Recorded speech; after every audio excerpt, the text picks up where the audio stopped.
नमः संस्कृताय मित्रों। यदि आप भी बीए तृतीय वर्ष में हैं और हिंदी विषय को लिए हुए हैं, आप सब जानते हैं कि हिंदी के 3 पेपर होते हैं। तो इलाहाबाद यूनिवर्सिटी जो 2024 में आपका जो प्रश्न पत्र हुआ है, वो प्रश्न पत्र मैं आपके सामने लेकर आया हूं। इसका पहला यानी जो पार्ट 1 था, यानी फर्स्ट पेपर था, उसको मैं जो है यूट्यूब में डाल दिया हूँ। ये सेकेंड पेपर है आपका। तो सेकेंड पेपर में देखिए क्या आता है, भारतीय एवं पाश्चात्य। ये जो है भारतीय एवं पाश्चात्य काव्य शास्त्र और हिंदी आलोचना, ये जो है आपका प्रश्न आया करता है। यानी कि जो दूसरी आपकी बुक लगी है काव्य शास्त्र की, तो देखिए जो काव्य शास्त्र है यानी पाश्चात्य काव्य शास्त्र जो है आपका, ये जो दूसरी बुक लगी है काव्य शास्त्र एवं हिंदी आलोचना, इसमें जो संस्कृत के विद्यार्थी होते हैं बहुत अच्छा करते हैं, क्योंकि भाई उनका एक चलता है साहित्य दर्पण। अगर आप साहित्य दर्पण को अच्छे से पढ़ लेंगे तो बहुत अच्छे से इस पेपर को आप कर पाएंगे। तो जो हिंदी के हमारे मित्र हैं उनसे हम कहेंगे कि आप देखिए, अगर आपका मन हो तो जो है साहित्य दर्पण को खरीद के पढ़ सकते हैं। बहुत अच्छी बुक है, आप पढ़ेंगे तो बहुत कुछ आपको उससे सीखने को मिलेगा। तो आइए प्रश्नों पर चलते हैं। जो आपका पहला प्रश्न पूछा गया है, किन्हीं 3 पर आपको टिप्पणियां लिखना है। ये देखिए आपकी यानी 5-5 नंबर की एक टिप्पणी होती है, 15 नंबर की ये जो है टिप्पणियां आता है। पहला प्रश्न है आपका, शब्दार्थो सहितो काव्यम। ठीक है, शब्दार्थो सहितो काव्यम, इसकी जो है समीक्षात्मक विश्लेषण करना है।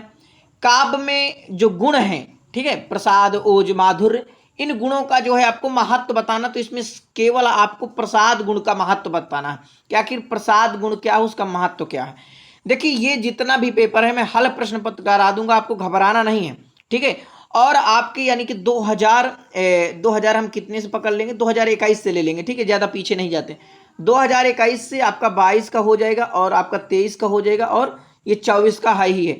तो इतने अगर आप कर लेंगे तो बहुत आसानी से कर लेंगे। अगर आप और आगे कहेंगे तो 2018 को और 2019 को भी पकड़ लेंगे। जो आपका सीरीज में है वही जो है हम करा देंगे। ठीक है, तो इसमें कोई आपको दिक्कत नहीं लेना, आसानी से आपका हो जाएगा। देखिए आपका जो ग नंबर है, अगला प्रश्न पूछा कि ध्वनि संप्रदाय का संक्षिप्त, ध्वनि यानी आनंदवर्धन जिसके संस्थापक हैं, तो उसका जो है आपको परिचय बताना है। ठीक है, इसके बाद देखिए अगला इसमें आपको 3 ही प्रश्न करना है। अब रीति के भेद यानी रीत के कितने भेद हैं, और रामस्वरूप चतुर्वेदी एवं उसकी जो है समीक्षा अगर आपको आ रही तो ये जो है एक प्रश्न पूछा गया। अब दूसरा जो प्रश्न पूछा गया, सौंदर्यम अलंकारः को स्पष्ट करते हुए काव्य में अलंकार की अनिवार्यता पर विचार कीजिए। यानी काव्य में अलंकार कितना महत्वपूर्ण है उसकी विवेचना करना है। और देखिए यहाँ पर जो है रस संप्रदाय का संक्षिप्त परिचय देते हुए रस के विविध अंगों या अवयवों पर प्रकाश डालिए। उसके जो विविध अंग हैं और जो अवयव हैं यानी 4 अवयव, उन पर जो है आपको प्रकाश जो है डालना है। तीसरा देखिए उदात्त संबंधी लोंजाइनस का जो सिद्धांत है, उदात्त सिद्धांत, उसके विचारों की समीक्षा करते हुए उदात्त को परिभाषित करिए कि उदात्त आखिर क्या है। ठीक है, अगला प्रश्न यहाँ पर अथवा में दिया कि नई समीक्षा के प्रतिमानों का उल्लेख कीजिए। और चौथा प्रश्न आपसे पूछा गया कि आचार्य रामचंद्र शुक्ल की आलोचना दृष्टि का विश्लेषण कीजिए। ठीक है, अथवा में दिया है कि डॉक्टर नागेंद्र की समीक्षा संबंधी मान्यताओं पर विचार कीजिए। देखिए मैं आपको बता रहा हूं कि ये आपका जो प्रश्न पत्र है मैं वही बता रहा हूं, इसके बाद मैं आपका हल करा दूंगा। और महत्वपूर्ण कौन कौन से प्रश्न हैं, अगर आप उतना तैयार कर लेते हैं तो आप समझ लीजिए आपको कहीं घबराना नहीं है, कुछ भी दिक्कत नहीं लेना कि हमारा काव्य शास्त्र बहुत कमजोर है, तो आपको एक भी चिंता नहीं करना। ठीक है, देखिए 5वां जो है फिर से आपको टिप्पणी के लिए आएगा। तो ये जो है 6-6 नंबर की एक टिप्पणी होगी और 4 आपको इसमें करना होगा। ठीक है, 4 टिप्पणी आपको करना होगा, यानी 24 नंबर की ये पूरी हो जाएंगे। तो रिचर्ड्स का संप्रेषण सिद्धांत है, तो इसके बारे में अगर आपको पता है, या अरस्तु का अनुकरण सिद्धांत अगर आप पढ़े हैं तो बहुत अच्छे से समझ जाएंगे।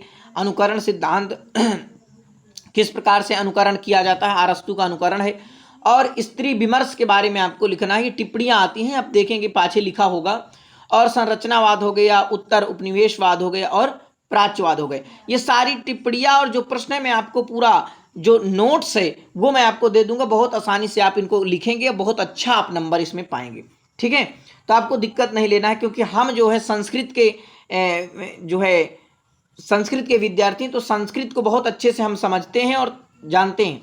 तो हिंदी आपका, हिंदी और संस्कृत ये तो गंगा यमुना की तरह है, जो भी पढ़ते हैं वो हिंदी और संस्कृत को साथ ही लेकर पढ़ते हैं। तो ये आपका देखिए जो रहा सेकंड पेपर रहा। अब मैं ये जो हिंदी का आपका थर्ड यानी प्रयोजन मूलक है, इसको एक अलग वीडियो में डाल दूंगा। इसके बाद फर्स्ट पेपर और सेकंड और थर्ड ये तीनों जो है एक साथ डाल दूंगा, तो आसानी से आपके पास मिल जाएंगे। नमा संस्कृताय जरूर अपने मित्रों तक शेयर करिए ताकि और लोगों तक प्रचार प्रसार हो पाए, क्योंकि इतनी मेहनत से मैं इसको बनाया हूं। और ये पीडीएफ जो है मैं अपने टेलीग्राम पर डाल दूंगा, वहां से डाउनलोड कर लेंगे और आसानी से आप देखेंगे कौन कौन से प्रश्न आए हैं और नोट कर लीजिए। ठीक है, बहुत बहुत धन्यवाद।